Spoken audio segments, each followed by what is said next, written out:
Hello everyone and welcome to the ATAR Notes Complete Course videos. Today we're looking at business studies, specifically the role of operations management.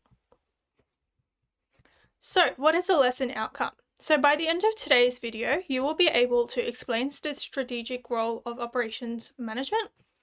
You will be able to describe the goods and/or services in different industries, assess the interdependence with other key business functions, as well as answer questions about the role. So let's get started with a little bit of an intro as to what strategic actually means. So strategic means long-term. It's a long-term plan, it's a long-term direction of the business. Now, when we think of it in terms of the lens of how operations looks at it, we're looking at how operations can contribute to the long-term plan. So remember that it means that it's affecting all key business operations as well, right? Strategic is something that is constantly seen throughout the syllabus in every key business function topic. So the operations process consists of value adding, right? So it's a value adding process. You're taking your inputs, you're adding value, you're creating your outputs. This is also known as a transformation process, which is what the syllabus refers to it as. So operations managers focus on achieving two main strategic roles. These are cost leadership and product and service differentiation. These are the two that the syllabus really focuses on. So these are the two that you want to be able to make sure you understand. So let's start off with cost leadership. What is it? Cost leadership is aiming to have the lowest costs, being the lowest cost manufacturer essentially, or being the most competitive in terms of pricing in the market. You're offering the lowest prices. It's aimed to be providing the best value and quality for the price paid. Of course, it is understandable that with, the price paid, if it's a lower price, the quality will not be as high, which is known as the price and quality interaction that many consumers focus on. But for the price paid, the quality is sufficient, is essentially what this part is trying to say. So, case study of Jetstar. Jetstar is owned by Qantas and was introduced in response to the low-cost airline Virgin Airlines. So when Virgin Airlines first came out, Qantas sort of said, okay, well, we need to kind of figure out how we can combat this competition because Virgin Airlines was low cost, it was a budget airline. So Qantas introduced their own version of a budget airline, which was known as Jetstar. So Jetstar's competitive advantage is their cost leadership, right? That they are offering the lowest fares. They are a budget airline at the end of the day. So product differentiation, on the other hand, what is product differentiation looking at? This involves businesses distinguishing their products from its competitors. How can we make sure that our products are different from other firms so people choose to purchase products from our company than other companies? So a really good example of this is Apple. Apple does this really well. They're able to really differentiate their products and distinguish them from their competitors, and as a result, they have a huge customer base that are very loyal to them. So for tangible goods, this can be done via augmenting a product's features. So making a product's features better, changing them in accordance to what consumers want, varying product quality, or including additional benefits. So tangible goods, again, goods that you can physically touch. Very easy to see how they are able to differentiate that. But with services, these are intangible. These are intangible products. Intangible means you can't physically touch that.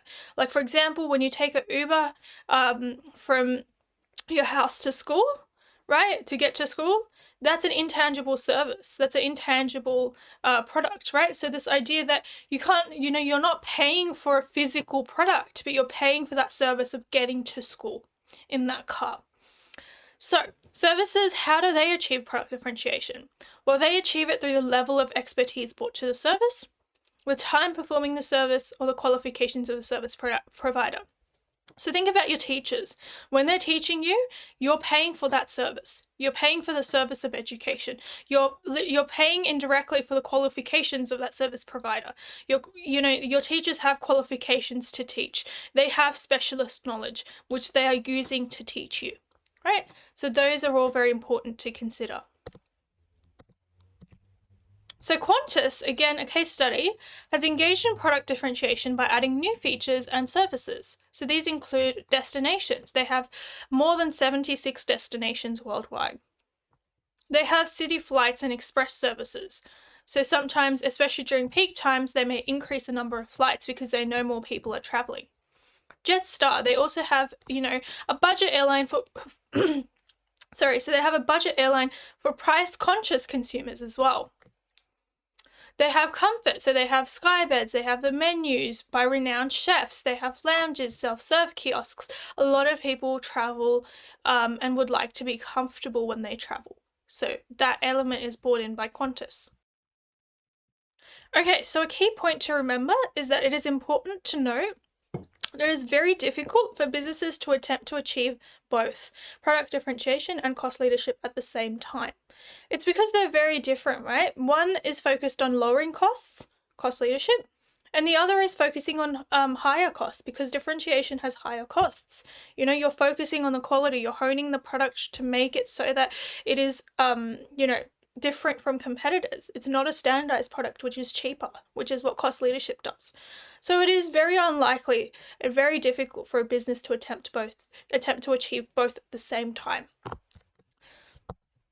Goods in different industries. So key terms to understand. Standardized goods, which is something I just alluded to, is a mass-produced goods, or they have mass production. And it's usually on an assembly line where they are uniform in quality and they meet a predetermined level of quality. So there is a high focus on production. Right, so it's very clear that these are normally going to be used when a business wants to lower costs. Right, so standardized goods, they can start off by being standardized on the assembly line. So if we think about Apple, right, they have the standardized iPhones, right, that will help them, they all have the same base model. So for example, the iPhone 14, they all have the same base model, and then the iPhone 14 Max or whatever it is will all have the same base model. And then it's like a little bit customized, but like, according to what color, things like that. But for the most part on that assembly line, it's all the same thing. It all has the same software. They all have the same, features inside it, the same battery, the same wires, etc. In terms of customized goods, these are goods that are tailored to the needs and the wants of the customer. So they're specialized in accordance to what the customer would like.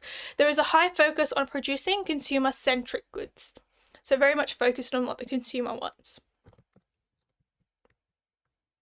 So when goods are perishable, there needs to be a high level of operational processes integrated, specifically with the evolution of fast-moving consumer groups. What consumers want changes all of the time. It's very important for businesses to be able to keep up with it in order to achieve success. It's literally integral to their success. So this includes high standards of quality, of safety, short lead times. Lead times is the time it takes for that product to get to the customer. Make that as short as possible. So if we think of examples, Amazon, they have Amazon Prime where they literally deliver the next day. That is a very short lead time, and that's there for a reason. They're trying to make sure that they can produce the best product, or best service rather, for their customers. Appropriate packaging. So again, Amazon, they have different types of packaging for different types of items to make sure that they all get there safely. And storage processes as well. So conversely, when goods are non-perishable, they become more durable than perishable goods due to their long-lasting nature as well. So that's something to keep in mind. Services. So services in different industries. So service providers can achieve cost leadership by standardizing how the service is performed. So how are we actually performing the service? That is going to be different for each customer that comes in. So for example, if you go to get a haircut, that's a service. Making sure that, that service is provided to the best of their abilities. It's normally a customized service because when you go in, each person would like a different haircut. For example, also like returning a product at a store. It's generally the same process for everyone. That's how it can be standardized, for example. So sometimes they'll be customized, sometimes they'll be standardized. On the other hand, again, they can be customized as well, like the example that I gave of the haircuts. Next, we're moving on to interdependence. So this is the students learn to element. where you assess the relationships between operations and other key business functions in two actual businesses. So Students Learn 2 is a part of your syllabus, and the reason I've included it in is to show you that the syllabus is where your questions are coming from, and that is why you're learning these concepts, because they're coming from the syllabus. So please make sure you always have your syllabus on you when you're learning anything in business studies. You're ticking things off, or you're highlighting things that you don't understand, ticking things off that you do understand, anything that you have questions about, you're noting them down, because all of your questions in your exams are coming from the syllabus. So what is interdependence? It is essentially the mutual dependence that the key business functions have on one another. They are very much dependent on one another. You need one in order for the other to operate.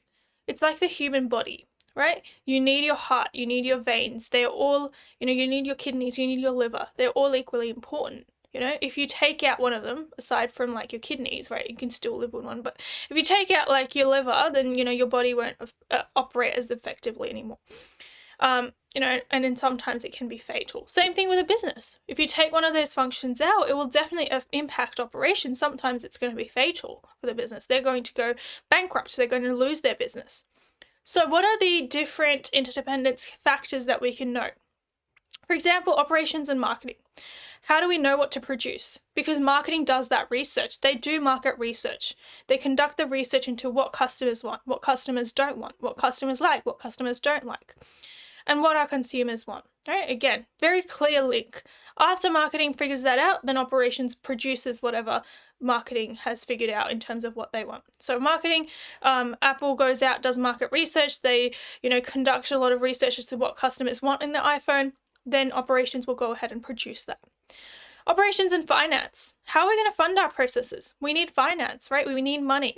And where is our revenue going? From the operations process, where's that revenue going? It's going back to the finance department again. Very much interdependent. So, operations and human resources. How do we get the employees to facilitate the work that we do? Think about Apple. Right? They have the assembly line of the iPhones. People are putting together the iPhones. That is a very clear link between human resources, people that are employed to produce the iPhones or to assemble the iPhones, and operations, which is the actual assembly of the iPhones. Case study of Qantas.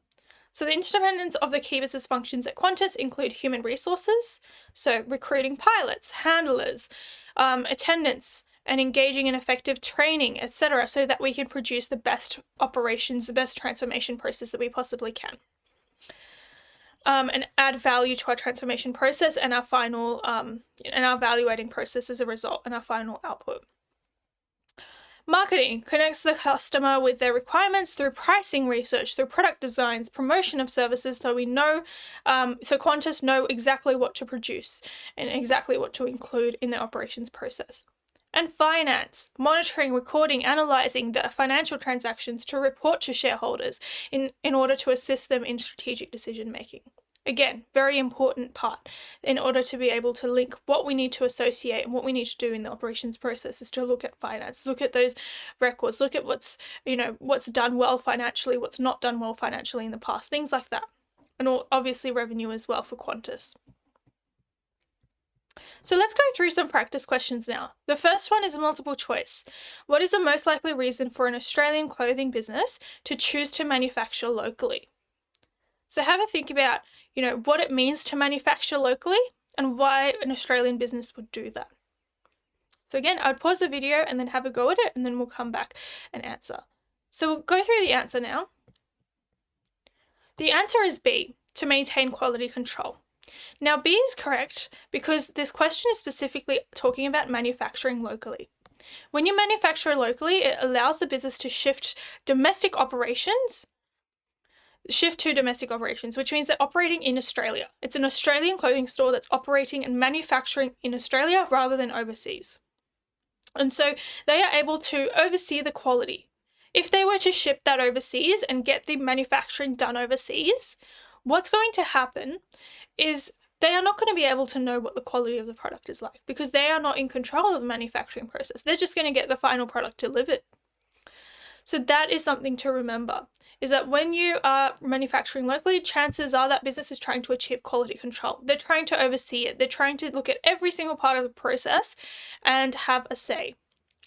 So to achieve cost leadership would be incorrect because you would be more likely to get a lower cost manufacturer overseas, where there may not be as many laws such as minimum wages, labor laws, things like that.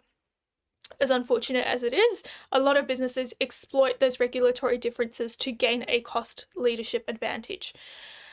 To focus on other key business functions, again, that would be more outsourcing, contracting out, not manufacturing locally. That's actually going to increase your focus as well, rather than being able to focus on other things. To take advantage of lower overseas wages, again, very easily the wrong answer because this is saying locally, not overseas. So, next multiple choice question. Which business function transforms raw materials and resources into finished goods or products? Is it A, finance, B, human resources, C, marketing, or D, operations? So again, just pause the video, have a go, and then click again when you're ready. The answer for this one is going to be operations. So it's very evident why, like we're looking at the transformation process, right? So it does help that we're covering operations right now, but this idea that when we're transforming, value adding from raw materials to finished goods, that is what operations is about. Value adding, taking the inputs, raw materials into final products. And then finally, a short answer question. So this one is 4 marks. When we're asked to look at a denim clothing store, which is concerned about the declining sales, they have identified that the lower sales are a result of 3 things: outdated store presentation, increased foreign competition, and a reluctance to adopt modern in-store payment methods. Your job is to think about how the strategic role of operations management could actually end up assisting this business. And again, what I would highly recommend that you think about in this question is thinking about how the hypothetical, how you can include specific parts of the hypothetical in your response. Remember, your response is tailored to the specific business. You're actually providing this business a little bit of advice in terms of how the strategic role of operations could help. And you're not talking to the business, but you're talking to the marker as to how you can help it, essentially, when you're answering this. So always have that perspective, because a lot of students make the error that they don't talk about the hypothetical, right? The markers want you to talk about the hypothetical in your response. Tailor your response to the hypothetical. So pause the video, have a go, and then once you're ready, rejoin. So let's go through the answer for this one. So sample answer. So first of all, we're starting out with what operations management is all about. As simple as that, defining what operations management, the strategic role specifically of operations management, because that's a key term. Strategic role of operations management is all about.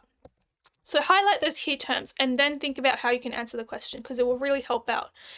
So the strategic role of operations management ensures that the operations function effectively contributes to the achievement of goals and the strategic direction of the business. So the business could examine goods and or services differentiation, as currently the business's product range is only limited to denim products. So that's the only sort of products that they have.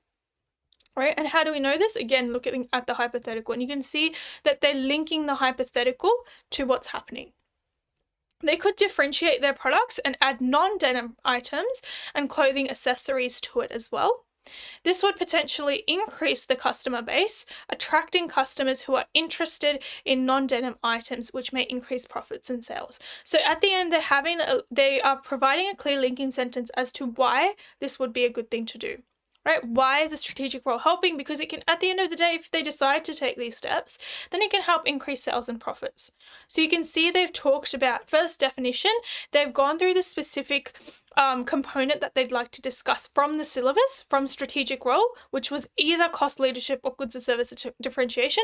They've decided to focus on goods and service differentiation, and they've talked about what the advantages are of that.